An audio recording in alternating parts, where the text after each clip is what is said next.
Hello दोस्तों, welcome to my new video. आज का वीडियो आप सभी के लिए वेरी इंपॉर्टेंट होने वाला है, क्योंकि आज के इस नए वीडियो में हम क्लास 10th मैथ का वेरी इंपॉर्टेंट क्वेश्चन करेंगे, जो हमारे बोर्ड एग्जाम में पूछे जाने का 95% चांसेस है।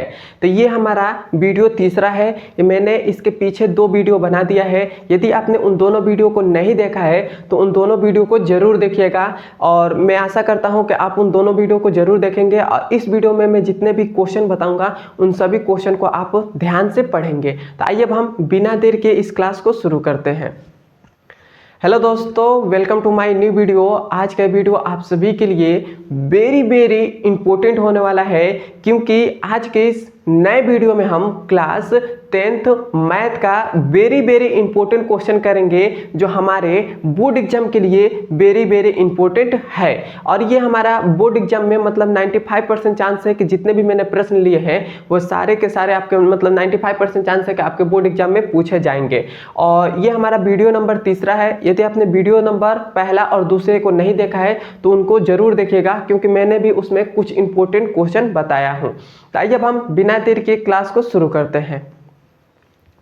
हेलो दोस्तों, welcome to my new video. आज का वीडियो आप सभी के लिए वेरी इंपॉर्टेंट होने वाला है, क्योंकि आज के इस नए वीडियो में हम क्लास 10th मैथ का वेरी इंपॉर्टेंट क्वेश्चन करेंगे, जो हमारे 2025 के बोर्ड एग्जाम में आने का 95% चांस है कि इसमें से ही हमारे बोर्ड एग्जाम में प्रश्न आएंगे ही आएंगे। और ये हमारा वीडियो नंबर तीसरा है। वीडियो नंबर पहला और दूसरे को नहीं देखा है तो उसे जरूर देखिएगा। यदि आपको वीडियो नंबर पहला और दूसरा नहीं मिला है तो आप मेरे व्हाट्सएप नंबर पर मैसेज करके आप मुझसे मतलब वो वीडियो मांग सकते हैं। मैं आपको मतलब उसका लिंक भेज दूंगा। तो आइए अब हम बिना देर के इस क्लास को शुरू करते हैं।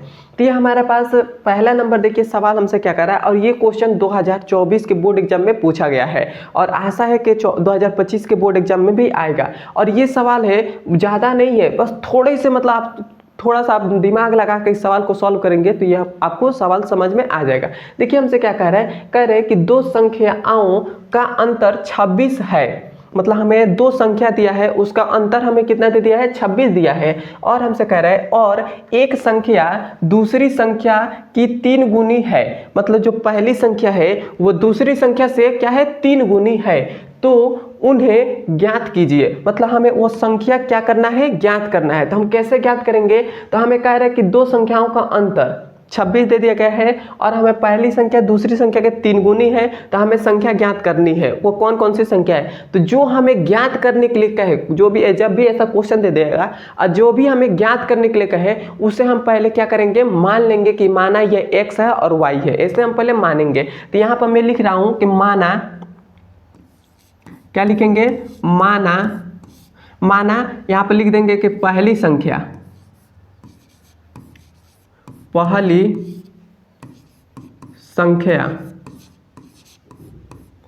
मान लेते हैं कि जो हमारे पास पहली संख्या है वो क्या है, वो हमारे पास x है। मान लेते हैं पहली संख्या क्या है, x है। और यहां पर लिख देते हैं दूसरी संख्या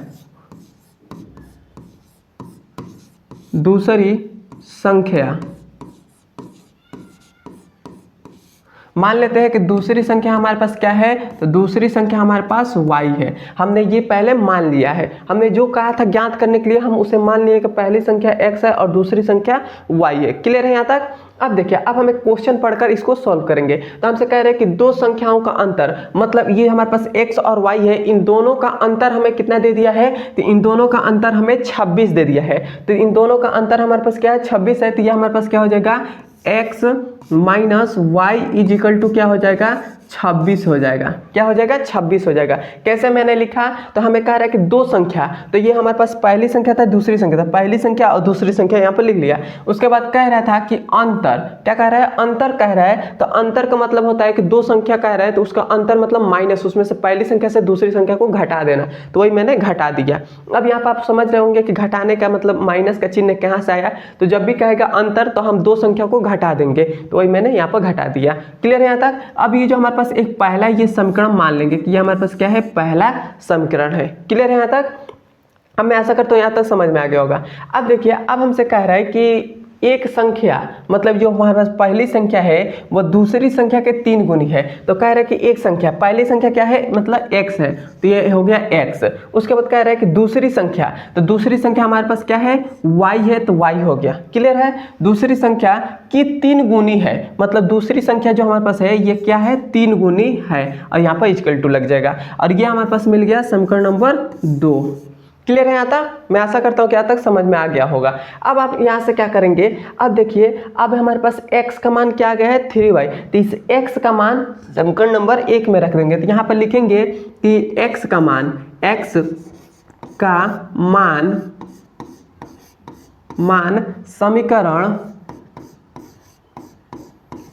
समीकरण 1 में रखने पर, यहाँ पर लिख दे रहे हैं रखने पर, तो रखेंगे तो हमारे पास क्या हो जाएगा, तो हमारे पास समीकरण नंबर 1 हमारे पास क्या है, तो वह है x minus y is equal to क्या है 26 है, तो ये हो गया 26। x का मान हमारे पास क्या आया है, तो 3y आया है, तो 3y हो गया, और माइनस का y और इक्वल टू में क्या हो जाएगा 26 हो जाएगा। क्लियर है यहाँ तक? अब देखिए 3y में से 1y घटा देंगे तो हमारे पास क्या बचेगा 2y बचेगा। क्लियर है। उसके बाद इक्वल टू, तो इक्वल टू यहाँ पर हो जाएगा 26। यहाँ से अब y बराबर क्या आ जाएगा, तो y बराबर 26 बटा में 2 आ जाएगा, और ये कट पीट कर कितना आ गया y बराबर 13 आ गया। कैसे मैंने किया, तो देखिए यहाँ से थोड़ा सा समझिएगा, यहाँ पर 2y इक्वल टू में 26 था, 2y इधर गुणा में है, इधर आएगा तो क्या हो जाएगा भाग में हो जाएगा, तो ये बटा में आ गया, भाग में आ गया। अब हमने 2 से इसको 26 को काटा तो 13 बार में कटा, तो y बराबर क्या आ गया 13 आ गया। तब ये हमारे पास y का मान कितना आ गया है 13 आ गया, और ये हमारे पास y का मान निकल गया, मतलब दूसरी संख्या हमारे पास क्या आ गई 13 आ गई। अब हमारे पास दूसरी संख्या मिल गई है, तो हम यहाँ पर पहली संख्या में समीकरण नंबर 2 में y का मान रख देंगे, तो हमारे पास पहली संख्या भी ज्ञात हो जाएगी। तो यहाँ पर आप यहाँ पर कर दे रहे हैं, यहाँ पर मैं लिख दे रहा हूँ, यहाँ पर x इज इक्वल टू, या आप ऐसे लिखिएगा, यहाँ पर आप ऐसे लिखिएगा कि समीकरण 2 में y का मान रखने पर, तो रखेंगे तो हमारे पास क्या हो जाएगा, तो समीकरण नंबर 2 हमारे पास क्या है, तो वह है x is equal to 3y, तो 3y हो गया। तो x बराबर क्या आ जाएगा, 3y का मान क्या आया है, तो 13 आया है, तो 13 हो गया। तो x बराबर क्या आ गया 13 तिया 39 हो गया, तो ये हो गया 39। तो x का मान हमारे पास क्या आ गया है 39 आ गया, और ये हमारे पास x का मान आ गया, मतलब पहली संख्या हमारे पास क्या आ गई है, तो पहली संख्या हमारे पास 39 आई है, और दूसरी संख्या क्या आई है, तो दूसरी संख्या हमारे पास 13 आ गया है, और यही हमारा आंसर हो जाएगा। क्लियर है यहाँ तक? पहली संख्या 39 और दूसरी संख्या 13 है। क्लियर है यहाँ तक? यहाँ तक आपको समझ में आया तो एक बार मुझे कमेंट में ज़रूर बताइएगा, और अभी तक मेरे व्हाट्सएप चैनल को ज्वाइन नहीं किया है तो ज्वाइन जरूर करिएगा, और मेरे इंस्टाग्राम को आप फॉलो जरूर कर लीजिएगा। अब हम चलते हैं इसके अगले नंबर सवाल पर। यह हमारे पास दूसरा नंबर सवाल है। देखिए दूसरा नंबर सवाल हमसे क्या कह रहा है कि यदि निम्न चित्र में, मतलब इस चित्र में जो हमारे पास OA है, मतलब ये रेखा जो है, ये भुजा जो हमारे पास है, ये गुणे किसके है OB के, मतलब OB के, मतलब ये भुजा इस भुजे के गुणे में है। उसके बाद कह रहा है बराबर OC है, मतलब ये OC जो है ये गुणे में किसके है OB के, OD के गुणे में है। तो हमें क्या करना है, दर्शाइए कि ए कोण जो हमारे पास ए है, मतलब ये कोण है, मतलब जो हमारे पास कोण ए है वो बराबर किसके होना चाहिए कोण सी के, मतलब ये कोण हमको बराबर होना चाहिए इस कोण के। और हमसे कह रहा है कि कोण जो हमारे पास बी है, क्या कोण जो हमारे पास बी है, ये जो हमारे पास ये कोण है वो बराबर किसका होना चाहिए कोण डी के, मतलब कोण इस कोण के बराबर होना चाहिए। ये हमें हमें दर्शाना है, और हमें ये हमको बराबर में दिया गया है। तो जो हमें दिया है पहले हम उसको लिख लेते हैं। तो हम यहाँ पर लिख रहे हैं कि दिया है, क्या लिख रहे हैं दिया है। क्या हमें दिया है, तो एक तो हमें दिया है OA, और गुणे में हमको क्या दिया है, गुणे में हमको दिया है O और B दे दिया है, और बराबर में हमको क्या दिया है OC, और गुणे में हमको क्या दिया है OD दे दिया है। डी हो गया। इतना हमें क्वेश्चन में दिया गया है, तो हम इसको इस प्रकार लिख सकते हैं। जैसे हमारे पास ये ओ ए है, इसके बटा में इसको लिख सकते हैं ओ सी को। जैसे ये जो हमारे पास क्या है ओ ए है, इसके बटा में हम क्या लिख सकते हैं ओ सी को लिख सकते हैं। तो ये हमारे पास क्या हो गया ओ सी, और ये बराबर में है तो बराबर हो गया। अब ये जो हमारे पास बी ओ है, B O sorry O B है, ये हमारे पास क्या हो जाएगा, ये जो हमारे पास ओ डी है इसके बटा में आ जाएगा। तो हमारे पास क्या हो जाएगा ओ और डी हो जाएगा। मतलब जब भी ऐसा दिया गया है तो हम इसको इस प्रकार लिख सकते हैं। जैसे हमने लिख दिया। क्लियर है यहाँ तक। अब देखिए अब हमारे पास क्या आ गया है, मतलब जो हमारे पास ओ ए है बटा में ओ सी, मतलब ये भुजा इसके बटा में, मतलब ये भुजा इसके अनुपात के, और जो हमारे पास ओ बी है वो ओ डी के, मतलब ये दोनों के अनुपात के बराबर है। क्लियर है यहाँ तक। अब आप थोड़ा सा ध्यान दीजिएगा, तो जब भी आपको ऐसे दे दे, ऐसे और ऐसे दे दे, तो ये जो हमारे पास कोण होता है, ये कोण, ये दोनों बराबर होते हैं। क्यों बराबर होते हैं, कैसे, शीर्षाभिमुख कोण से ये दोनों कोण हमारे पास बराबर होते हैं। तो हम यहाँ पे लिखेंगे कि जो हमारे पास कोण क्या है, कोण जो हमारे पास है ए ओ डी है।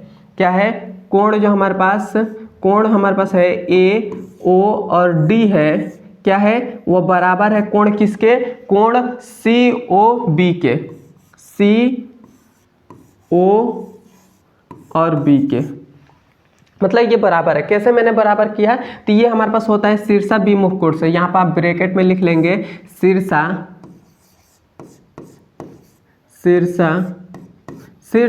विमुख कोण, विमुख कोण,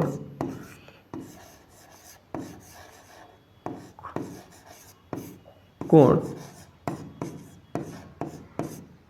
यहाँ पर आप ब्रैकेट में लिख लीजिएगा। मतलब इसका मतलब हमारे पास क्या होता है, जैसे मैंने आपको अभी थोड़ा सा समझिएगा ये कैसे मैंने बराबर किया। जब भी ऐसे आपको क्रॉस दे दे, तो जो हमारे पास क्रॉस दे दे, तो ये जो हमारे पास कोण होता है, ये कोण दोनों बराबर होते हैं, वो भी किससे, शीर्षाभिमुख कोण से बराबर होते हैं। तो अब यहाँ पर थोड़ा सा आप ध्यान दीजिएगा, तो अब हमारे पास ये कोण इस कोण के बराबर है, मतलब ये इस वाले त्रिभुज में ए ओ और डी त्रिभुज में ये कोण इस कोण के बराबर है, मतलब इस कोण के बराबर है, मतलब इस वाले त्रिभुज में, दोनों त्रिभुज में ये कोण बराबर है। और हमारे पास क्या आ रहा है, ये जो हमारे पास है, ये भुजा इस भुजे के अनुपात के बराबर है, और ये भुजा इस भुजे के अनुपात के बराबर है। मैंने यहाँ पर देख लीजिए, मतलब ये जो ओ ए है, मतलब ओ ए है, वो इस किसके अनुपात के बराबर है, ओ सी के अनुपात के बराबर है। तो ये भुजा इस भुजे के बराबर अनुपात के बराबर है, और जो हमारे पास ओ बी है, ये भुजा इस ओ डी के अनुपात के बराबर है। तो दो भुजा हमारे पास बराबर है और एक कोण हमारे पास बराबर है। तो हम कह सकते हैं कि भुजा कोण भुजा समरूपता से, कि जो हमारे पास त्रिभुज ए ओ डी है, ये समरूप किसके है, सी ओ बी के समरूप है। तो हम यहाँ पर लिखेंगे कि जो हमारे पास यहाँ पर लिखेंगे कि त्रिभुज, यहाँ पर लिख देंगे कि त्रिभुज ए ओ डी, ए ओ और डी है, वो क्या है, समरूप है। क्या है, समरूप है किसके, त्रिभुज सी ओ बी के, त्रिभुज सी ओ और बी के, ये हमारे पास क्या है, समरूप है। मैंने देखिए कैसे किया, हमारे पास ये भुजा इस भुजे के बराबर था, ये भुजा इस भुजे के बराबर था, और एक हमारे पास कोण बराबर था। तो जब हमारे पास दो भुजा बराबर हो और एक कोण बराबर हो, तो हम कह सकते हैं कि भुजा कोण भुजा समरूपता से, कि ये जो हमारे पास त्रिभुज ए ओ डी है वो समरूप है त्रिभुज सी ओ बी के। तो हम यहाँ पे लिख देंगे कि कैसे ये मतलब समरूप हुआ है। तो यहाँ पे लिख देंगे कि भुजा कोण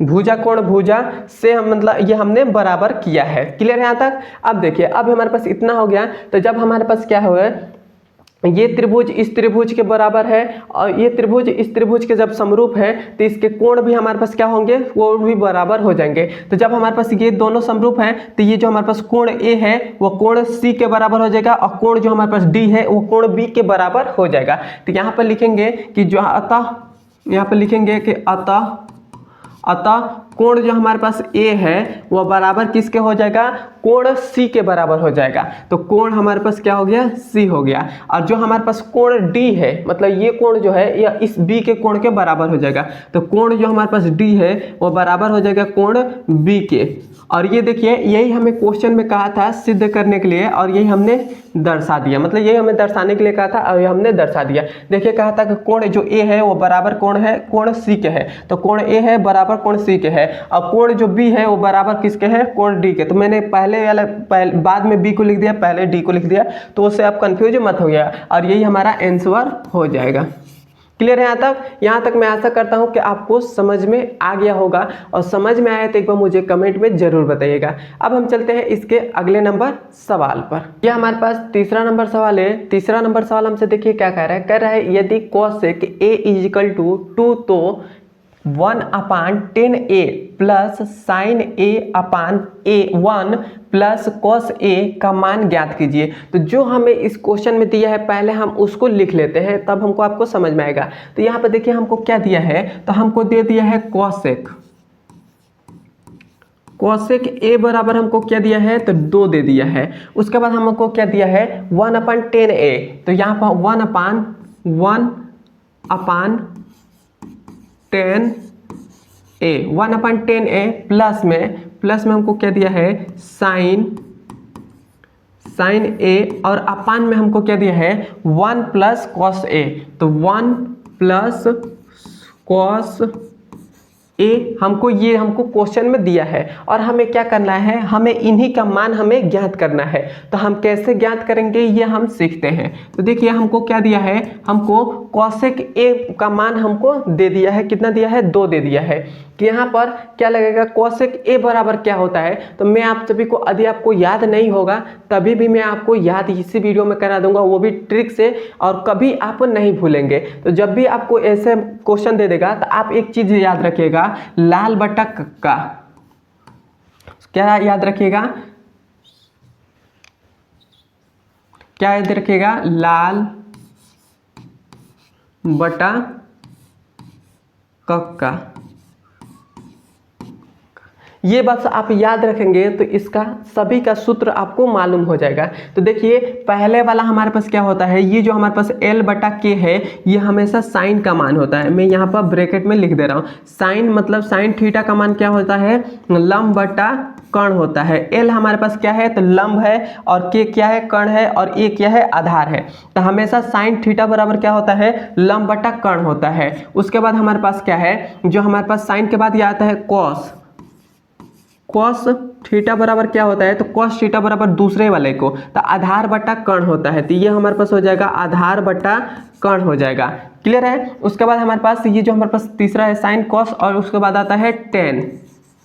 तो टेन थीटा बराबर क्या होता है, तो लंब बटा आधार होता है। तो लंब बटा आधार हो गया। उसके बाद हमारे पास ये 3 हो गया। उसके बाद अब हमारे पास क्या हो जाएगा, यहाँ पर अब इतना तो हमको मालूम हो गया। अब यहाँ से फिर से ये पहला वाला हमारे पास साइन होता है, दूसरे वाला हमेशा कॉस होता है, और तीसरे वाला टेन होता है। तो ये हमने लिख लिया। अब नीचे से बात करेंगे, साइन कॉस टेन हो गया। अब हमको क्या करना है, कॉस सेक और कॉट का मान ज्ञात करना है। तो साइन का उल्टा क्या होता है, तो कॉसेक होता है। तो यहाँ पर कॉसेक हो जाएगा। कॉस का उल्टा क्या होता है, तो कॉस का उल्टा होता है सेक होता है, तो सेक हो गया। टेन का उल्टा क्या होता है, कॉट होता है, तो कॉट हो गया। क्या हो जाएगा, कॉट हो जाएगा,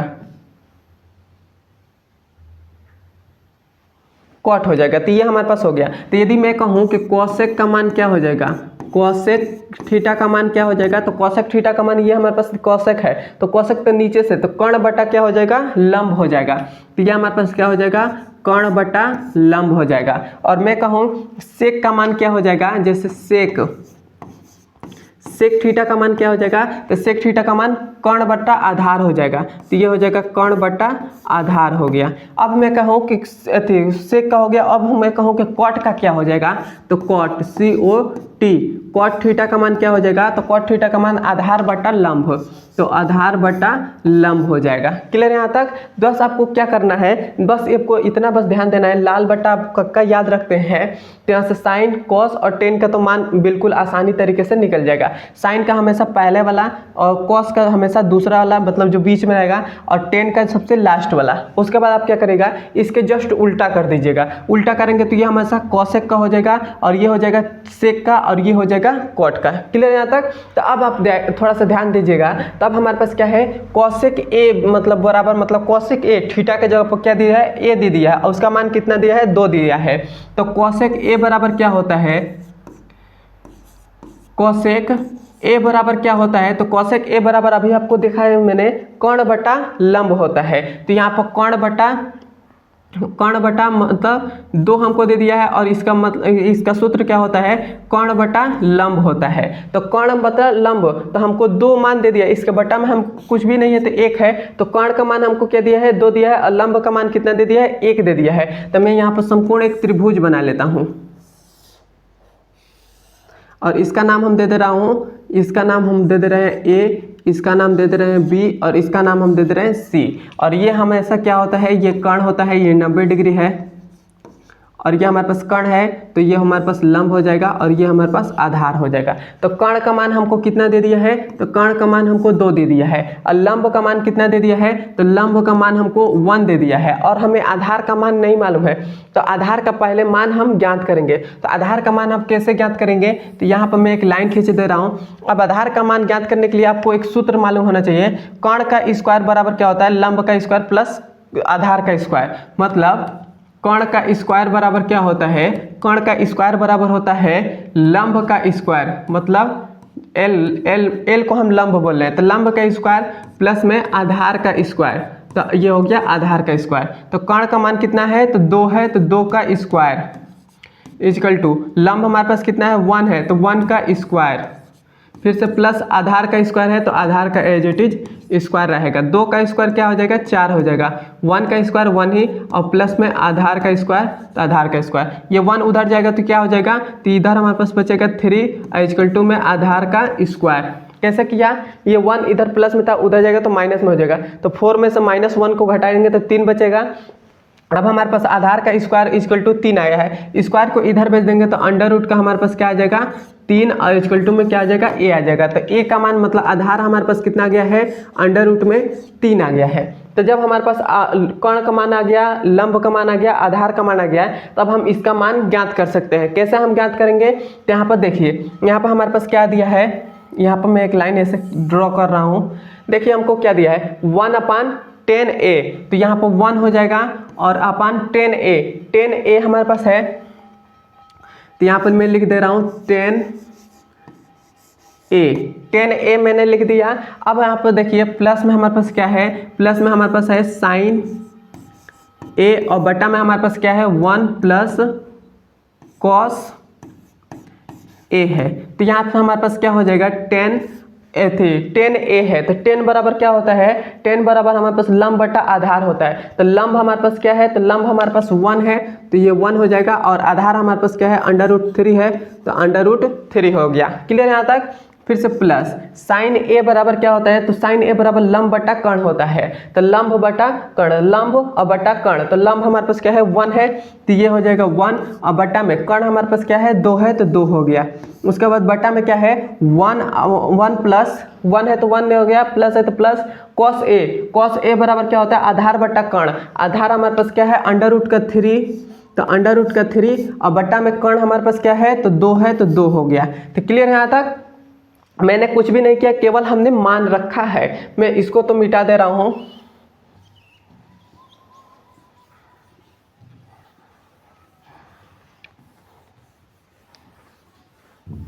अब देखिए, अब तो मैंने केवल इसमें मान रखा है। अब देखिए यहाँ से कैसे हम सॉल्व करेंगे, तो यहाँ पर एक लाइन खींच ले रहा हूँ। यहाँ पर देखिए 1/, ये देखिए ये जो हमारे पास है ये ऊपर चला जाएगा, मतलब अंडर रूट जो हमारे पास 3 है, ये कैसे हो जाएगा, 1 जो हमारे पास है ये √3 को ऊपर भेजेंगे तो ये हमारे पास क्या हो जाएगा, अंडर रूट का केवल 3 बचेगा। जैसे हम यहाँ पर बात करें, जैसे यहाँ पर क्या है, 1/√3 3 है। इस प्रकार है, तो इसको हम सॉल्व करेंगे तो ये तो 1 तो एज इट इज रहेगा, और ये जो 1/√3 है ये ऊपर जब जाएगा तो ये गुणा में हो जाता है, और ये 3 है ये अंडर रूट के ऊपर हो जाएगा, और बटा में जो 1 है ये नीचे हो जाएगा, तो नीचे हो गया। तो इसमें गुणा करेंगे तो हमारे पास केवल अंडर रूट का 3 बचेगा। क्लियर है यहाँ तक?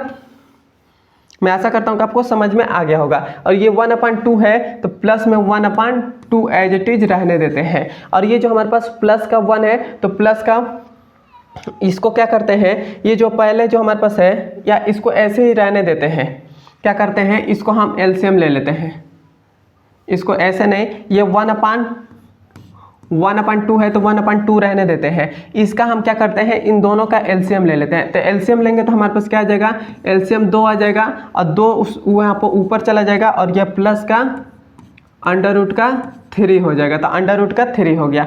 अब देखिए ये हमारे पास क्या हो जाएगा, अंडर रूट का 3 प्लस में ये 1/2 है तो 1/2 हो गया। अब बटा में ये हमारे पास क्या हो जाएगा, ऊपर चला जाएगा, तो ये हमारे पास क्या बचेगा, जैसे मैं यहाँ पर 1 मिनट आपको मिटा कर समझा रहा हूँ।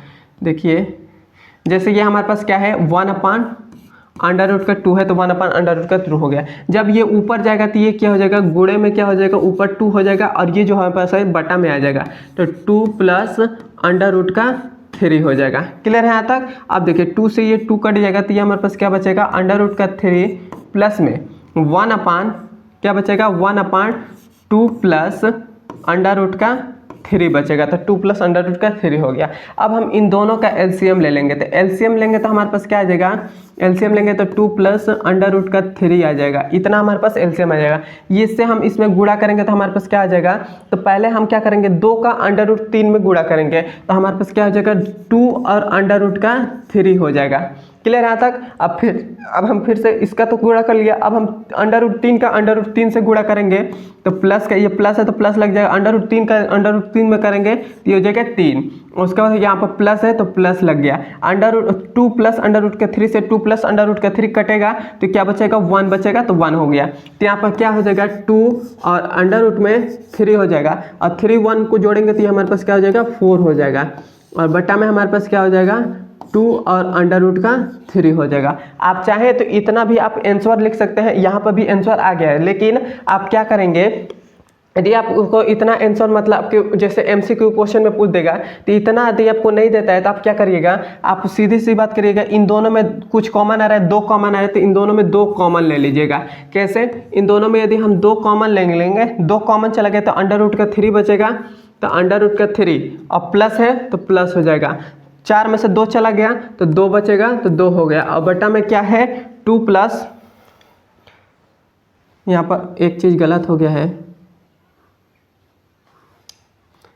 यहाँ पर क्या है 2 + अंडर रूट का 3, तो 2 + अंडर रूट का 3, तो ये क्या हो जाएगा 2 + अंडर रूट का 3 हो जाएगा, और 2 + अंडर रूट का 3 से 2 + अंडर रूट का 3 कटेगा तो हमारे पास क्या आ जाएगा 2 आ जाएगा, तो हमारे पास 2 अंश का आंसर हो जाएगा। क्लियर है यहाँ तक? मैं आशा करता हूँ कि आपको समझ में आ गया होगा। और ये सवाल जो है आपके बोर्ड एग्जाम में 5 नंबर में या 4 नंबर में पूछता है, इसी प्रकार से आपके बोर्ड एग्जाम में सवाल पूछता है, बस आसान रहता है लेकिन थोड़ा सा क्या रहता है कैलकुलेशन करना पड़ता है, और इसी प्रकार आपके बोर्ड एग्जाम में सवाल आते हैं। तो अब हम चलते हैं इसके अगले नंबर सवाल पर। ये देखिए ये हमारे पास चौथा नंबर सवाल है। चौथा नंबर सवाल हमसे क्या कह रहा है कि 15 सेमी त्रिज्या, हमको 15 सेमी त्रिज्या दे दिया है, और ब्रैकेट में हमको दिया है 30 सेमी व्यास वाले एक वृत्त की जीवा, क्या है यहाँ पर वृत्त की जीवा, ये नहीं रहना चाहिए, वृत्त की जीवा केंद्र पर 60 डिग्री का कोण, यहाँ पर क्या होना चाहिए 60 डिग्री का यहाँ पर कोण होना चाहिए, 60 डिग्री का कोण आंतरिक करती है, तो संगत लघु और दीर्घ वृत्त का यहाँ पर का होना चाहिए, दीर्घ वृत्त का क्षेत्रफल ज्ञात कीजिए, और पाई का मान हमको कितना लेना है 3.14, और तथा अंडर रूट 3 का मान कितना लेना है 1.73 लेना है, ये हमको दे दिया है।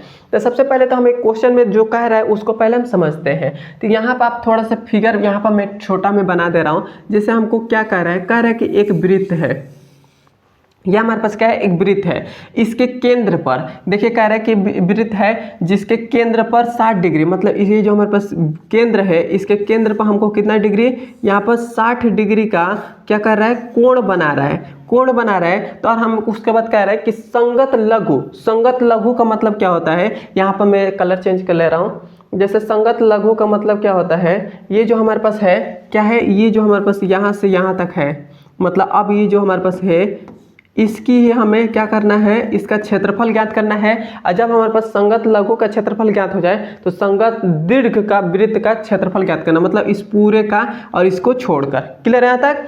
तो हमको ज्ञात करना है। तो सबसे पहले तो हमें इतना का क्षेत्रफल हमको ज्ञात करना है। तो हमें जो जो क्वेश्चन में दिया है वो हम पहले लिख लेते हैं। अब आपको थोड़ा सा फिगर समझकर आपको समझ में आया होगा। बस हमको क्या कह रहा है कि एक वृत्त है उसके केंद्र पर 60 डिग्री का कोण बनाता है। तो संगत दीर्घ, संगत क्या, संगत लघु और संगत दीर्घ का क्षेत्रफल ज्ञात कीजिए। तो संगत लघु ये होता है और संगत दीर्घ ये हमारे पास होता है। क्लियर यहाँ तक? तो अब क्या जो जो दिया है पहले उसको लिख लेते हैं। तो यहाँ पर जो हमको दिया है उसको लिख लेते हैं। तो क्या हमको दिया है, हमको पहले तो त्रिज्या दे दिया है। देखिए यहाँ पर 15 सेमी त्रिज्या, तो यहाँ पर लिख लेते हैं कि त्रिज्या, त्रिज्या हमको कितना दे दिया है, 15 सेमी।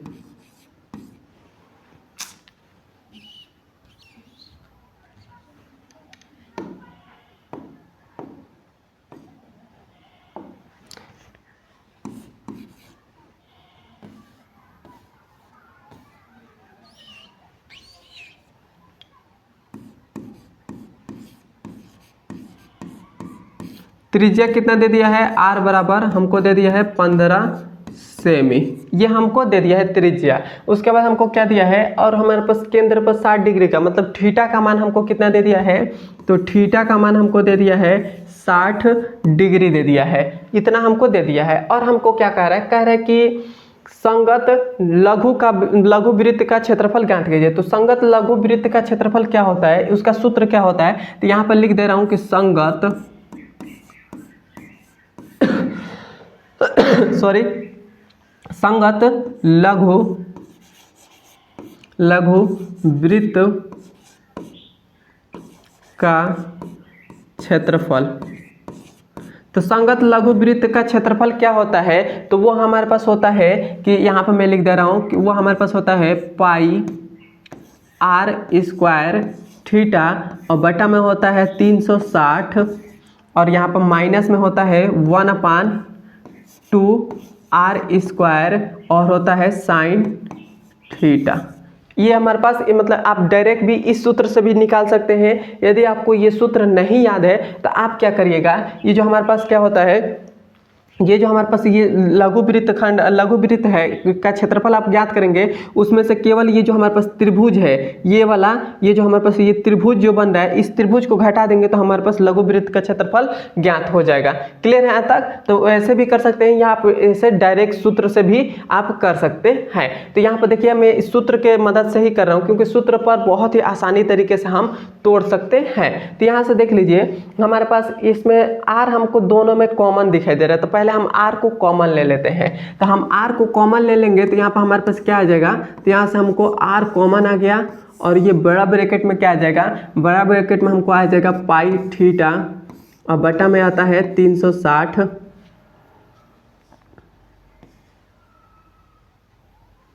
क्या आ जाएगा 360 डिग्री और यहाँ पर माइनस का 1/2 और ये हो जाएगा साइन थीटा। दोनों सूत्र होता है, ये भी सूत्र मतलब इसी सूत्र से ये भी निकलता है। तो मैंने यहाँ पर डायरेक्ट निकाल दिया। तो आपको जो अच्छा लगे उसी से आप कर सकते हैं। तो अब हम इस वाले सूत्र में मान रखते हैं। तो मान रखेंगे तो हमारे पास क्या आ जाएगा, देखिए मैं यहाँ पर रखता हूँ। तो रखेंगे तो हमारे पास क्या हो जाएगा, तो हमारे पास आ जाएगा r स्क्वायर है। तो r का मान हमारे पास कितना है 15 है। तो 15 का स्क्वायर करेंगे तो हमारे पास आ जाएगा 225। तो ये हो गया 225। उसके बाद ब्रैकेट लग जाएगा। अब हमारे पास पाई का मान कितना दे दिया है, तो पाई का मान 3.14 दे दिया है। तो यहाँ पर क्या हो जाएगा 3.14 हो जाएगा। और गुणे थीटा का मान हमको कितना दिया है, तो थीटा का मान 60 डिग्री है। तो 60 डिग्री हो जाएगा। अब बटा में हमारे पास क्या है 360 है, 360 हो जाएगा। क्लियर है यहाँ तक। फिर से माइनस है तो माइनस लग जाएगा, 1/2 है तो 1/2 हो जाएगा, साइन थीटा तो साइन हो जाएगा और थीटा का मान क्या हो जाएगा 60 डिग्री हो जाएगा। क्लियर है यहाँ तक। अब देखिए, अब ये 60 से ये कटेगा कितनी बार में, तो 2 बार में कट जाएगा। कितना बार में कटेगा 60,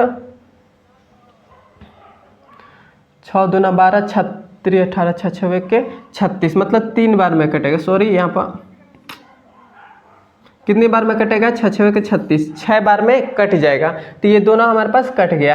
अब हमारे पास देखिए, अब हमारे पास क्या आ जाएगा, तो अब हमारे पास आ जाएगा, यह हो जाएगा 225 और बड़ा ब्रैकेट, ये हमारे पास क्या हो जाएगा, तो ये हमारे पास आ जाएगा 3.414 और बटा में 6 आ जाएगा और माइनस ये हमारे पास क्या हो जाएगा 1/2, तो 1/2। अब यहाँ पर साइन 60 डिग्री का मान कितना होता है, तो साइन 60 डिग्री का मान कितना हो जाएगा, तो 1/√3/2 होता है। ये हमारे पास साइन 60 डिग्री का मान होता है। तो इतना हो गया। अब देखिए, अब हमारे पास हो जाएगा 225 और बड़ा ब्रैकेट, अब हमारे पास क्या है 3.14, तो 3.14 और बटा में 6 माइनस ये हमारे पास है, इन दोनों का गुणा कर लेते हैं। तो 1 का √3 में गुणा करेंगे तो √3 हो जाएगा। तो √3 का मान हमको कितना दे दिया था 1.73, तो ये हो जाएगा 1.73 और बटा में 2 दूना 4 हो जाएगा, तो 2 दूना 4 हो गया।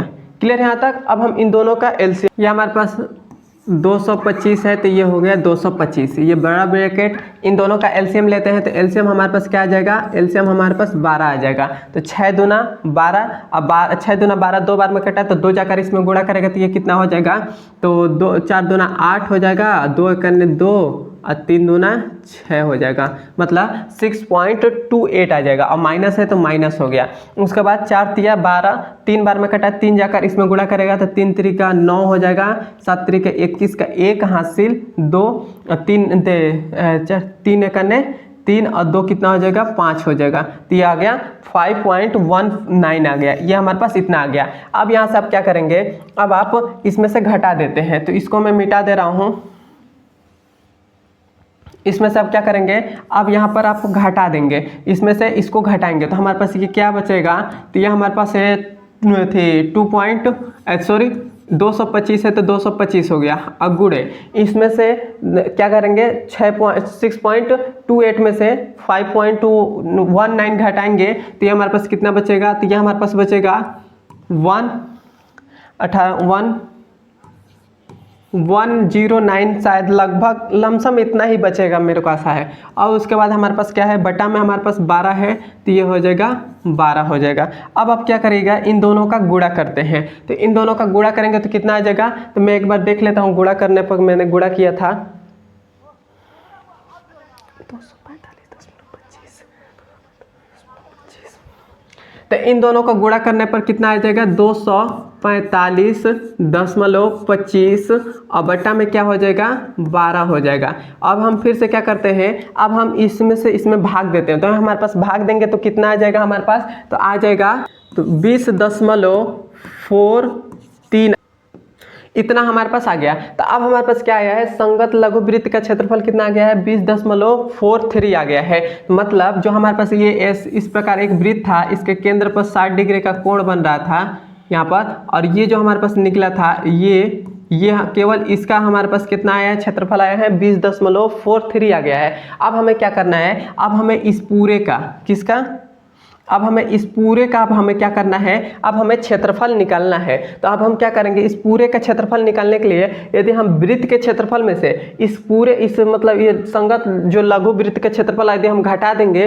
तो हमारे पास क्या आ जाएगा, इस मतलब दीर्घ वृत्त का क्षेत्रफल आ जाएगा। दीर्घ वृत्त कौन सा होता है, तो दीर्घ वृत्त हमारे पास होता है ये वाला, ये जितना मैं वाइट से कर रहा हूँ ऐसे, ये हमारे पास क्या होता है, ये हमारे पास दीर्घ वृत्त होता है, और ये जो हमारे पास है ये वाला, ये हमारे पास लघु वृत्त होता है। तो यदि हम पूरे वृत्त हमारे पास है तो वृत्त के पूरे क्षेत्रफल में से ये हमारे पास लघु वृत्त का क्षेत्रफल हम घटा दें तो हमारे पास ये दीर्घ वृत्त का क्षेत्रफल आ जाएगा। तो यहाँ पर मैं लिख देता हूँ, यहाँ पर एक लाइन खींच लेता हूँ, यहाँ पर लिख देता हूँ कि दीर्घ वृत्त का क्षेत्रफल, यहाँ पर लिख लीजिएगा, जगह नहीं है तो मैं यहाँ पर शॉर्ट में लिख दे रहा हूँ।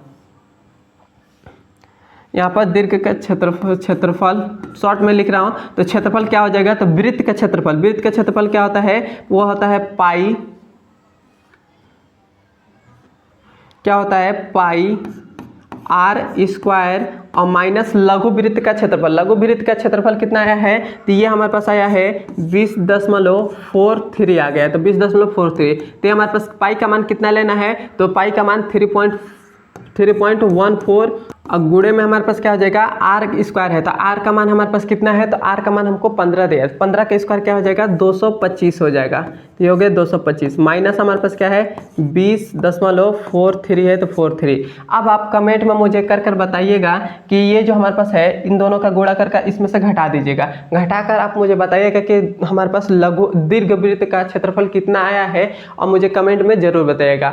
और मैं आपको केवल रास्ता बता सकता हूँ, लेकिन उस रास्ते पर मैं चला नहीं सकता, तो मैंने आपको रास्ता दिखा दिया है, इसके आगे आप सॉल्व करेंगे। बस एक से बस आपको घटाकर इसमें से इसको घटा देंगे, आपका दीर्घवृत्त का क्षेत्रफल आ जाएगा, और वही हमारा आंसर हो जाएगा।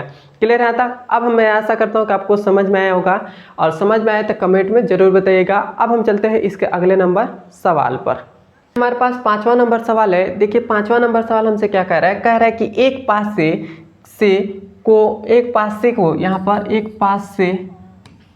पासे को एक बार फेंका जाता है, मतलब एक पासा है, मतलब लीडो जो खेलते हैं, लीडो छक्का खेलते हैं, उसमें का जो पासा रहता है उसको एक बार ऐसे फेंका जाता है, तो निम्नलिखित को प्राप्त करने की प्रायिकता ज्ञात कीजिए। मतलब हमें उसमें बताना है कि एक अभाज्य संख्या होगी, मतलब उसमें कितनी अभाज्य संख्या होगी, और उसके बाद बताना है कि 2 और 6 के बीच स्थित कोई संख्या, मतलब 2 और 6 के बीच में स्थित संख्या, ये 2 हमें बताना है। तो सबसे पहले तो हम समझते हैं कि पासा को एक बार फेंका जाता है, मतलब मान लेते हैं कि जो हमारे पास ये जो लूडो छक्का खेलते हैं उसमें ऐसे पासा रहता है, तो पहले पर तो 1 रहता है, उसके बाद दूसरे पर क्या रहता है, तो दूसरे पर 2 रहता है, तीसरे पर क्या रहता है 3 रहता है, चौथे पर क्या रहता है 4 रहता है, और 5वें पर 5 और 6वें पर 6, मतलब इससे 6 पासे, मतलब उसमें 6 अंक रहते हैं। एक पासे को जब भी बीगेंगे तो उसमें प्रायिकता उसका कितने आ जाए, मतलब 6 ही आएगी, मतलब 6 के अंदर में 1 आ जाए या 2 आ जाए या 3 आ जाए या 4 आ जाए या 5 आ जाए या 6 आ जाए। इन 6 में से बस इन 6 में से 6 ही आ सकते हैं, और मतलब इससे अधिक और बाहर नहीं आ सकते हैं, तो ये हमारे पास आ जाए। उसको एक कह रहा है कि एक अभाज्य संख्या है, मतलब यह जो हमारे पास 6 1 से लेकर जो 6 तक है, इसमें हमारे पास अभाज्य संख्या कौन कौन से हो जाएंगी, तो 1 हो जाएंगी, 2 हो जाएंगी, 3 हो जाएंगी और 5 हो जाएंगी। यही ना केवल अभाज्य संख्या है, तो हमारे पास इसका क्या हो जाएगा, तो PA मतलब P और E कितना हो जाएगा, P हमारे पास कितना हो जाएगा, तो हमारे पास कितना आ रहा है, अभाज्य संख्या कितना है, तो हमारे पास 4 है, तो 4 हो गया। अब बटा हमारे पास टोटल मतलब प्रायिकता कितना है, मतलब फासे को बिग रहे तो कितने में से आ सकता है, मतलब कितने संख्या, मतलब 4 में से मतलब 6 में से 4 ही ना आएंगे, तो ये हमारे पास मतलब ये पासों की संख्या कितने हैं 6 है, तो ये हो गया 6, तो ये हमारे पास कितना आ जाएगा 2 दूना 4 और 2 तिया 6, तो 2/3 आ जाएगा, तो ये हमारे पास इसका 2/3 आंसर हो गया। तो ये हमारे पास अभाज्य संख्या कितनी आ सकती है, 2/3 आ सकती है, ये हमारा आंसर हो जाएगा। अब कह रहा है कि 2 और 6 के बीच स्थित कोई संख्या, मतलब 2 इसके और इसके बीच में कितनी संख्या है, 3 है, मतलब 3 संख्या है, यहाँ पर मैं लिख दे रहा हूँ कौन कौन सी है, 3 है 4 है और 5 है, ये मतलब 3 संख्या है। तो ये हमारे पास क्या हो जाएगा, मतलब इसको ई नहीं नाम देते हैं, यहाँ पर थोड़ा सा गलत हो गया है, यहाँ पर मान लेते हैं कि PA है, ये हमारे पास है, और इसका नाम हम दे दे रहे हैं PB है, तो PB हमारे पास कितना हो जाएगा, टोटल कितना है 3 है, और ये हमारे पास प्रायिकता कितना है 6 है, तो ये हमारे पास टोटल कट पीट करके आ जाएगा 1/2 आ जाएगा। तो हमारे पास कितना संख्या आ जाएगी, 2 और 6 के बीच में कितनी स्थिर संख्या होंगी, तो 1/2 आ जाएगा, इतनी प्रायिकता हो सकती है, और ये हमारा आंसर हो गया। क्लियर है यहाँ तक? ये सवाल बहुत ही आसान है, बस आपको थोड़ा सा दिमाग लगाकर सॉल्व करना होता है। यहाँ तक आपको समझ में आया तो मुझे कमेंट में जरूर बताइएगा। अब हम मिलते हैं इसके अगले नंबर वीडियो में। अब वीडियो आपको कैसा लगा है कमेंट में जरूर बताइएगा।